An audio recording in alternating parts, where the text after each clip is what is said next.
अस्सलाम guys, welcome to my YouTube channel. और ये हमारी जीआईटी की फिजियोलॉजी की प्लेलिस्ट चल रही है, जिसके अंदर आज का हमारा टॉपिक है गैस्ट्रिक सिक्रेशंस। और गैस्ट्रिक सिक्रेशंस के अंदर हम 3 फेसेस को पढ़ेंगे, सिफेलिक फेस, गैस्ट्रिक फेस और इंटेस्टाइनल फेस। सबसे पहले हम सिफेलिक फेस से स्टार्ट करते हैं। Cephalic face basically gastric secretions होता क्या है, यानी कि स्टमक के अंदर आने वाली सिक्रेशंस। स्टमक के अंदर हमारे पास कौन कौन सा स्टमक है, हमारे पास स्टमक कौन कौन से सीक्रेट मतलब केमिकल सीक्रेट करता है, लाइक HCl है, पेप्सिनोजिन है, इसके अलावा म्यूकस वगैरह है, बाइकार्बोनेट्स वगैरह, ये सारी की सारी क्या होती हैं, स्टमक की सिक्रेशंस होती हैं ना। इनके डिफरेंट फेजेस होते हैं ना, और हम उन फेजेस को डिस्कस करेंगे आज। सिफेलिक फेज बेसिकली वो फेज़ होता है जिसके अंदर हम इसमें तकरीबन 1/3 यानी कि 1 पोर्शन जो है 1/3 पोर्शन जो है गैस्ट्रिक जूसेस का वो सीक्रेट होता है स्टमक के अंदर सिफेलिक फेज के अंदर। ये स्टिमुलस फॉर दी सिक्रेशंस, हमारे पास कौन कौन से स्टिमुलस होते हैं जो ये सिक्रेशन करवा रहे होते हैं स्टमक के अंदर। बेसिकली जो सिफेलिक फेज होता है इसके अंदर हमारे पास सिक्रेशन रिलीज़ होना स्टार्ट हो जाती है अगर हम किसी भी खाने को देखते हैं, खाने के बारे में सोचते हैं, या फिर स्मेल हमें खाने की आ रही होती है, या टेस्ट हम जब हमारे मुंह में खाने की टेस्ट आना स्टार्ट हो जाता है, तो उसी वक्त हमारा स्टमक जो है ना रिलीज़ करना स्टार्ट कर देता है गैस्ट्रिक सिक्रेशंस। और ये हमारे पास सिफेलिक फेज के अंदर बेसिकली होता है। और गैस्ट्रिक जूस जो होता है secret in the stomach before eating food, और इसके इसलिए हम इसे कहते हैं बिफोर ईटिंग फूड। हमने अभी खाना खाने के बारे में सिर्फ सोचा ही है या उसे देखा ही है, और हमारा जो स्टमक है पहले से प्रिपेयर करना शुरू कर देता है खुद को कि इसके अंदर फूड आने वाला है। All sensory stimulus goes to the post central gyrus, या जितनी भी ये सेंसरी स्टिमुलस हैं, देखना, साइट वगैरह, ये सारे के सारे स्टिमुलस जो हैं ये हमारे पास कहाँ जाते हैं, पोस्ट सेंट्रल गायरस के अंदर, यानी कि हमारे सेंसरी कॉर्टेक्स के अंदर। हमारे कॉर्टेक्स कौन सा रीजन होता है, ये हमारे पास सेरिब्रम के अंदर प्रेजेंट होता है बेसिकली ना। वहाँ पर हमारे पास ये कॉर्टेक्स रीजन प्रेजेंट होता है जो कि पोस्ट सेंट्रल गायरस रीजन कहलाता है। हमारे पास जो सामने सेंट्रल सल्कस होता है उसके बिल्कुल पोस्टीरियरली प्रेजेंट होता है। वहाँ पर ये सारी की सारी सेंसेशंस आती हैं, और ये सेंसेशंस क्या करती हैं, ये सिग्नल्स जो हैं आने के बाद ये हमारा जो कॉर्टेक्स होता है ये फर्दर सिग्नल्स देता है हाइपोथैलेमस को। और फिर हाइपोथैलेमस क्या करता है, हाइपोथैलेमस स्टार्ट कर देता है स्टिमुलेट करना किसको, डोर्सल वेगस न्यूक्लियाई को।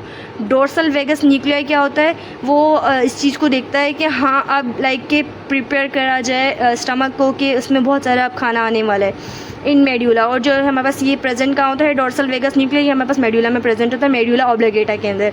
And the vagus nerve goes to the stomach, और ये जो वेगस नर्व होती है, वेगस नर्व को क्रेनियल नर्व नंबर 10 भी कहते हैं, ये हमारे पास जाती है कहाँ पर, स्टमक के अंदर। और ये वहाँ जाके स्टिमुलेट कर देती है चीफ और पैराइटल सेल्स को, ताकि पेप्सिनोजिन रिलीज़ हो, HCl रिलीज़ हो, और कुछ म्यूकस सेल्स रिलीज़ करवाती है, और कुछ म्यूकस सेल से म्यूकस रिलीज़ करवाती है। ओके, अब हमारे पास दूसरा जो सिफेलिक फेज होता है, ये इनहैबिट किन किन चीज़ों से होता है ना।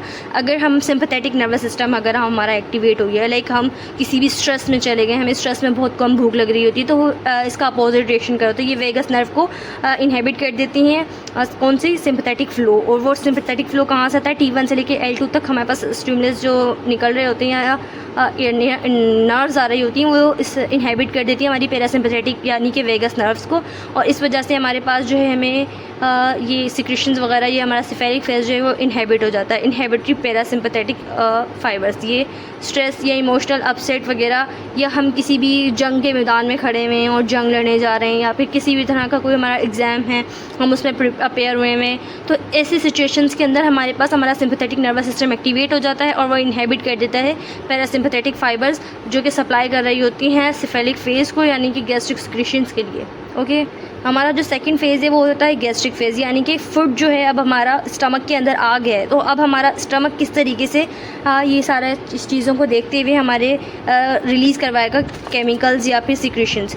तो स्टिमुलस जो होता है इसका क्या होता है, स्ट्रेच। अगर फूड हमारे स्टमक के अंदर आ गया है तो स्टमक के अंदर स्टमक की वाल के अंदर एक स्ट्रेच प्रोड्यूस होगा ना फूड की वजह से, वो स्ट्रेच रिसेप्टर्स जो है ना वो एक्टिवेट करेंगे, वो एक्टिवेट क्या करेंगे, वो मतलब स्ट्रेस जो है स्ट्रेच वो स्टिमुलेट करेगा, या फूड जो है वो स्ट्रेच रिसेप्टर्स को स्टिमुलेट करेगा, ताकि ये सिग्नल्स जाएं वेगस नर्व को या वेगस न्यूक्लियस के पास, और वेगस न्यूक्लियस के पास से हमारे पास पैरासिम्पैथेटिक फ्लो जो है वो एक्टिवेट हो, और हमारे पास गैस्ट्रिक सिक्रेशन ज़्यादा से ज़्यादा हो। गैस्ट्रिक फेस के अंदर बेसिकली हमारे पास 2 टाइप के रिफ्लेक्सेस आ रहे होते हैं ना। रिफ्लेक्सेस यानी कि एकदम से जो है खाना आ गया स्टमक के अंदर, तो अब कौन कौन से रिफ्लेक्स एक्टिवेट होते हैं? एक होता है लॉन्ग रिफ्लेक्स और दूसरा होता है शॉर्ट रिफ्लेक्स। लॉन्ग रिफ्लेक्स के अंदर हमारे पास स्पाइनल कॉर्ड इन्वॉल्व होती है, स्पाइनल कॉर्ड के साथ साथ हमारे पास मेडुला ऑब्लिगेटा इन्वॉल्व होता है, और जो शॉर्ट रिफ्लेक्स होता है ये हमारे पास विद इन जो है ऑर्गन ही प्रेजेंट होता है। वेगोवेगल रिफ्लेक्स के अंदर क्या होता है, कुछ स्ट्रेच रिसेप्टर्स जो होते हैं हमारे पास बेसिकली, जो हमारे पास जो स्टमक के पास प्रेजेंट होते हैं स्ट्रेच रिसेप्टर्स, वो हमारे पास सेंसरी वेगस फाइबर्स होती है ना। वो सेंसरी वेगस फाइबर्स जो हैं वो जाती हैं दोबारा किसी पास वेगस न्यूक्लियस के पास। वेगस न्यूक्लियस मैंने बताया था कहाँ प्रेजेंट होता है, मेडुला ऑब्लिगेटा के अंदर ना। वहाँ पर ये जाता है, वहाँ पर जाकर इसको स्टिमुलेट करता है, सेंसरी सिग्नल्स इसको देता है, और फिर ये जो न्यूक्लियस है ना ये वहाँ से जो है ना वेगल मोटर सप्लाई भेजता है स्टमक की तरफ, और स्टमक से कहता है कि ये जो इसके स्टमक के पेराइटल सेल्स हैं और चीफ सेल्स हैं उनको ये स्टिमुलेट करता है ताकि वो HCl और पेप्सिनोजन को प्रोड्यूस करवा सके। तो ये हमारे पास बेसिकली पैरासिम्पैथेटिक फ्लो जो है ना उसके पास वापस आ रहा होता है, स्टमक से जो है सिग्नल्स जाते हैं सेंसरी फाइबर से और वो वापस मोटर फाइबर्स के थ्रू आ रहे होते हैं। तो ये हमारे पास क्या कहलाता है, वेगोवेगल रिफ्लेक्स और लॉन्ग रिफ्लेक्स। इसके अलावा जो दूसरा हमारे पास होता है वो होता है शॉर्ट रिफ्लेक्स। शॉर्ट रिफ्लेक्स के अंदर बेसिकली क्या हो रहा है, सेंसरी फाइबर्स जो होती हैं, सेंसरी वेगल फाइबर्स, ये स्टिमुलेट करती हैं सब म्यूकोजल प्लेक्सिस को। सब म्यूकोजल प्लेक्सिस जो है हम जब हिस्टोलॉजी पढ़ेंगे इसकी GIT की, तो मैं आपको बताऊंगी कि वहाँ पर भी बेसिकली एक किस्म का हमारे पास प्लेक्सिस प्रेजेंट होता है जिसे एंटेरिक नर्वस सिस्टम भी कहते हैं, और इसके अलावा इसे सब म्यूकोजल प्लेक्सिस भी कहते हैं। और इसका क्या काम होता है, ये हमारे पर पेरिस्टाल्सिस को, इसके अलावा हमारी जो सिक्रेशंस होती हैं गैस्ट्रिक सिक्रेशंस को, इन सब को जो है ना ये देख रहा होता है या ये करवा रहा होता है पैरासिम्पैथेटिकली। तो यहाँ पर ये हमारे पास इंटरेंसिक नर्वस सिस्टम जो है इंटेरिक नर्वस सिस्टम जो है ये एक्टिवेट होता है और ये रिलीज़ करवाता है क्या, HCl और पेप्सिन को रिलीज़ करवा रहा होता है स्टमक के अंदर कि फूड आ गया, अब ये रिलीज़ करो ताकि उसके अंदर जितने भी पेप्टाइड्स हैं या जितने भी प्रोटीन्स वगैरह हैं ये सब कुछ डाइजेस्ट हो। और इसके अलावा साथ साथ क्या कर रहा होता है, ये पेराइटल और चीफ सेल्स को ये सिग्नल्स कौन दे रहे होते हैं, ये इंटेरिक नर्वस सिस्टम की नर्व्स सिग्नल्स दे रही होती हैं पेराइटल और चीफ सेल्स को, और फिर पेराइटल और चीफ सेल्स जो है HCl और पेप्सिनोजिन बना रहे होते हैं, बल्कि बेसिकली पेप्सिनोजिन बना रहे होते हैं, और पेप्सिनोजिन जो है वो अपने आप को पेप्सिन में कन्वर्ट करता है। जो दूसरा स्टिमुलस हमारे पास होता है वो हमारे पास क्या होता है, पार्शियली डाइजेस्टेड प्रोटीन। जो हमारे पास स्टमक के अंदर कुछ पार्शियली डाइजेस्टेड प्रोटीन्स होते हैं, यानी कि जिसकी वजह से pH जो है हमारी उसकी ज़्यादा हो जाती है, किसकी, स्टमक की।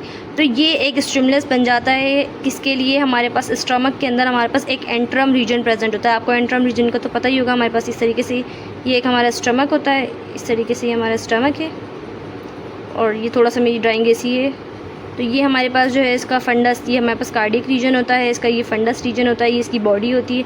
यहाँ पर ये जो पाइलोरस एंट्रम प्रेजेंट होता है, बेसिकली यहाँ की जो सेल्स होते हैं ना, यहाँ पर हमारे पास बेसिकली सेल्स प्रेजेंट होते हैं, G सेल्स और D सेल्स ना। और G सेल्स जो होते हैं यहाँ पर ये सेल्स एक्टिव होते हैं और ये रिलीज़ करते हैं गैस्ट्रिन हार्मोन को, जो यहाँ से नर्व फाइबर्स या ब्लड वेसल्स जो गुजर रही होती हैं ये वहाँ पर गैस्ट्रिन की सिक्रेशन डाल देते हैं, और फिर ये गैस्ट्रिन जो है ना ये रिलीज़ करवा रहा होता है। ये गैस्ट्रिन जो है मूव करके जाता है हमारे पास पेराइटल सेल और चीफ सेल्स के पास, जो हमारे पास किसमें प्रेजेंट होते हैं, बॉडी वाली रीजन में प्रेजेंट होते हैं स्टमक के। वहाँ जाके ये पेप्सिनोजिन और हाइड्रोजन की कंसंट्रेशन को इंक्रीज़ करवा रहा होता है। पेराइटल सेल्स को सिग्नल्स देता है कि वो जो हैं ये बहुत ज़्यादा अमाउंट में जो है वो बनाएं, प्रोटॉन्स सिक्रीट करें स्टमक के अंदर कि फूड आ गया है, और जो चीफ सेल्स के पास जाते हैं और चीफ सेल को कहते हैं पेप्सिनोजिन को रिलीज़ कराओ कि हमारे पास फूड आ गया है, फूड के अंदर प्रोटीन का कंटेंट ज़्यादा है। इस तरीके से ये पूरा सिस्टम चलता है। तो हमारे पास बेसिकली क्या होता है, गैस्ट्रिक स्टमक के एंट्रम के अंदर हमारे पास G सेल्स प्रेजेंट होते हैं जो कि गैस्ट्रिन रिलीज़ करते हैं। गैस्ट्रिन एक हार्मोन है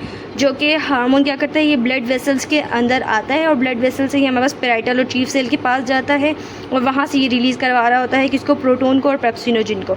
अब ये प्रोटोन जो है ना ये हमारे पास जब हमारे पास स्टमक के अंदर आना स्टार्ट हो जाते हैं तो ये हमारी pH को एसिडिक कर देते हैं, 1.2 से 3.5 तक pH कर देते हैं। और इसी ये pH हमारे पास होने की वजह से क्या होता है, बेसिकली हमारे पास जो पेप्सिनोजिन है वो पेप्सिन के अंदर इजीली कन्वर्ट हो जाता है। पेप्सिनोजिन जो है वो पेप्सिन के अंदर कन्वर्ट होने के लिए इसका एक अपना फैक्टर होता है कि वो इस एसिडिक pH पर ही कन्वर्ट होता है ना, तो वो ये एसिडिक pH इसलिए मेंटेन की जाती है ताकि पेप्सिन बने पेप्सिनोजिन से, और फिर पेप्सिन जो है ये हमारे पास प्रोटीन को ब्रेक डाउन करने में हेल्प आउट हो। ओके, और हमारे पास इनहेबिशन, अब हमारे पास जो ये गैस्ट्रिक फेजेस को इनहेबिट कौन सा करता है, ये सिंपैथेटिक नर्वस सिस्टम, वही बेसिकली स्ट्रेस हो गया, डिप्रेशन हो गया, एंजाइटी हो गया, हम किसी एग्ज़ाम वाले स्ट्रेस कंडीशन में बैठे हुए हैं, या फिर हम भाग रहे हैं, रनिंग कर रहे हैं, या कोई किसी भी तरह की एक्सरसाइज वगैरह कर रहे हैं, तो ये हमारे पास सारे के सारे इनहेबिशन जो है फैक्टर्स हो जाते हैं। और एक और हमारे पास सोमेटोस्टेटिन जो है हमारे पास वो होता है, हार्मोन होता है, जो कि हमारी खुद की जीआईटी रिलीज़ कर रही होती है या हमारे ड्यूडेनम से रिलीज़ हो रहा होता है, और ये एक्ट करता है एज अ इनहिबिटर।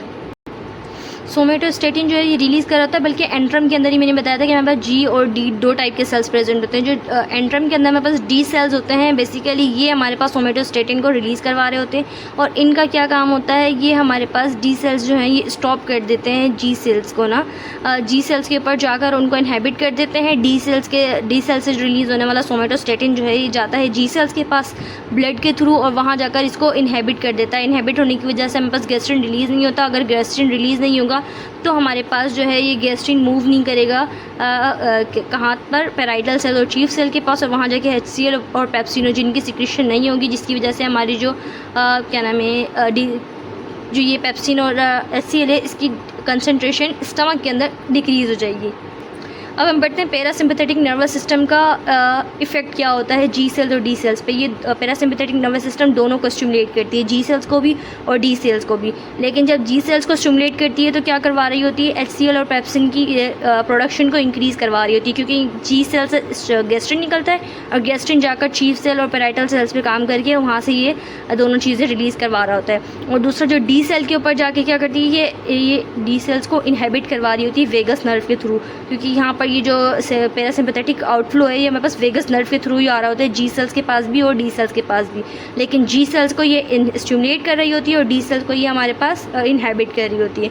और दोनों के दोनों जो मतलब जो बेसिकली हमारे पास वेगस नर्व है वो हमारे पास क्या एसिटाइल कोलिन रिलीज़ करवा रही होती है, और एसिटाइल कोलिन के जो रिसेप्टर्स होते हैं वो हमारे पास M3 रिसेप्टर्स होते हैं, जो कि इन दोनों सेल्स के पास प्रेजेंट होते हैं।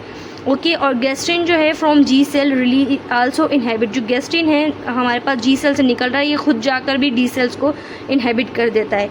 इनहेबिट किस तरीके से करता है कि हमारे पास डी सेल्स के पास सीसी के रिसेप्टर्स प्रेजेंट होते हैं, और ये गैस्ट्रिन जाकर सीसी के रिसेप्टर के ऊपर जाकर एक्ट करेगा, और ये सीसी के रिसेप्टर कहाँ प्रेजेंट होते हैं, डी सेल्स के ऊपर, वहाँ जाके ये इनके ऊपर एक्ट करेगा और इनको इनहेबिट करवा देगा। कुछ स्टिमुलेटरी और इनहेबिटरी फैक्टर्स देख लेते हैं। लाइक हमारे पास ये एक पेराइटल सेल है, इसके पास हमारे पास जो गैस्ट्रिन होता है, और इसके अलावा सोमेटोस्टेटिन है, प्रोस्टाग्लैंडिन है, एसिटाइलकोलिन है, स्टेमेंस है, ये सारे केमिकल्स प्रेजेंट होते हैं। बल्कि ये सारे केमिकल्स जो हैं अलग अलग आकर अलग अलग इफ़ेक्ट दे रहे होते हैं। ये जो गैस्ट्रिन है ये हमारे पास पॉजिटिव इफेक्ट दे रहा होता है, और इसका जो रिसेप्टर होता है वो CCK1 रिसेप्टर होता है। इसके अलावा सोमेटोस्टेटिन है, ये हमारे पास नेगेटिव इफेक्ट दे रहा होता है, इसके पास ये SSTR रिसेप्टर्स होते हैं बेसिकली। और इसके अलावा प्रोस्टाग्लैंडिन जो होता है ये हमारे पास नेगेटिव इफेक्ट दे रहा होता है, और इसके पास EP2R रिसेप्टर प्रेजेंट होता है जिसके ऊपर ये एक्ट करता है। और एसिटाइलकोलिन जो होता है ये M3 रिसेप्टर के ऊपर एक्ट करता है और ये पॉजिटिव इफेक्ट देता है। यानी कि पॉजिटिव इफेक्ट देने का मतलब ये है कि ये पेप्सिन और HCl की प्रोडक्शन को इंक्रीज़ करवा रहे हैं। और हिस्टामाइन जो होता है ये भी हमारे पास क्या H2 रिसेप्टर के पास जाकर अटैच होता है और क्या करवा रहा है, पॉजिटिव फीडबैक दे रहा होता है, यानी कि HCl और पेप्सिन या पेप्सिनोजिन को रिलीज़ करवा रहा होता है। ओके, और हमारे पास एंटीरोक्रोमोफिन सेल्स प्रेजेंट होते हैं ना, एक किस्म के सेल्स जो हमारे पास इसी में प्रेजेंट होते हैं, GIT में ही प्रेजेंट होते हैं हमारे पास, या GIT में ना सही तो हम ये कह सकते हैं कि हमारे स्टमक के अंदर प्रेजेंट होते हैं। और इन सेल्स का क्या काम होता है, ये रिलीज़ कर रहे होते हैं हिस्टामिन को, और यहाँ से हिस्टामिन रिलीज़ होता है और ये स्टिमुलेट करता है जी स्टिमुलेटरी पाथवे के थ्रू।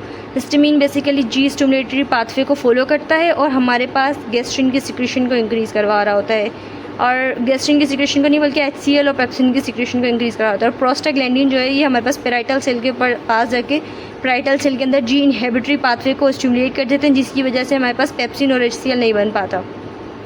और यहाँ पर हमारे पास एक सिक्रीटिन होता है इनहेबिटरी ऑर्गन या इनहेबिटरी हार्मोन, और ये कहाँ से रिलीज़ होता है, ये हमारे पास बेसिकली ड्यूडेनम से रिलीज़ होता है। वो हम नेक्स्ट लेक्चर के अंदर और प्रॉपर्ली देख लेंगे। अभी फ़िलहाल बस इतना पता होना चाहिए कि ड्यूडेनम से रिलीज़ होता है और ये भी एज अ इनहेबिटरी फैक्टर काम कर रहा होता है चीफ सेल्स के लिए, और due to presence of acidic और फैटी फूड और काइम। इसमें बेसिकली क्या होता है, हमारे ड्यूडेनियम के अंदर अगर हमारे पास कोई भी इस तरह का फैटी फूड आ गया या एसिडिक फूड आ गया है, तो यहाँ से कुछ सेल्स वहाँ पे प्रेजेंट होते हैं ड्यूडेनियम से, जो सिक्रेटिन या एस सेल प्रेजेंट होते हैं, वो सिक्रेटिन रिलीज़ करते हैं, और वो रिलीज़ करने के बाद जो ब्लड के थ्रू आता है और वो चीफ सेल को सिग्नल्स देता है कि बस अब HCl ना बनाओ, अब HCl ना बनाओ।